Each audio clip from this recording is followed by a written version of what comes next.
Hello CDS and AFCAT aspirants. आज मैं आपको करंट इलेक्ट्रिसिटी का मोस्ट इंपॉर्टेंट टॉपिक्स एंड उससे रिलेटेड कुछ क्वेश्चन शेयर करने जा रहा हूँ।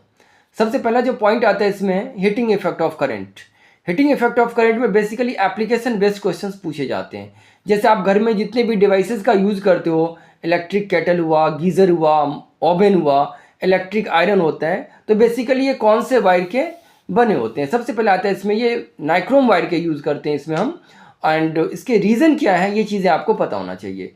तो इसका सबसे पहला जो रीज़न होता है, इसकी मेल्टिंग पॉइंट बहुत ज़्यादा होती है, और दूसरा आता है इसकी रेसिस्टिविटी बहुत ज़्यादा होती है। दूसरा पॉइंट आता है इसमें कि पावर आप कैसे फाइंड करोगे इलेक्ट्रिकल सर्किट में, ये चीज़ें आपको पता होना चाहिए।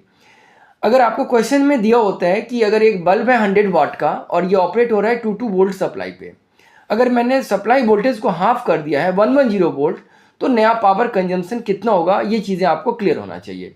बच्चों, आपको बस इतना ध्यान रखना है कि अगर हम पावर सप्लाई फाइंड करना है और अगर वोल्टेज को हमने हाफ कर दिया है, तो नया जो पावर होगा वो 1/4 टाइम्स रिड्यूस हो जाएगा।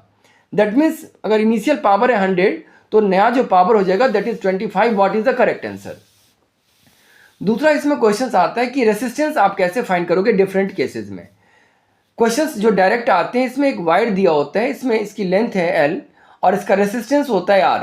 अगर आपने लेंथ को डबल कर दिया है, लेंथ को ट्रिपल कर दिया है, तो पूछे जाते हैं इसका नया रेसिस्टेंस कितना होगा, ये चीज़ें बताना होता है। इसमें हमें एक टेक्निक अप्लाई करना होता है कि अगर हम लेंथ को n टाइम्स चेंज करते हैं, तो नया जो रेसिस्टेंस हो जाता है वो n² R हो जाता है।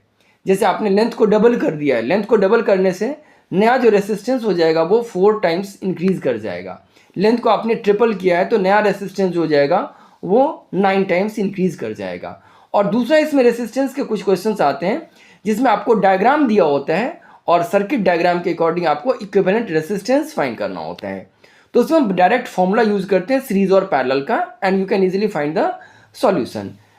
आई होप अगर ये आप इस टाइप के क्वेश्चंस प्रैक्टिस करके जाते हो तो ये आपके कमिंग एग्जाम के लिए काफ़ी बेनिफिशियल होगा। That's all for today. It's okay.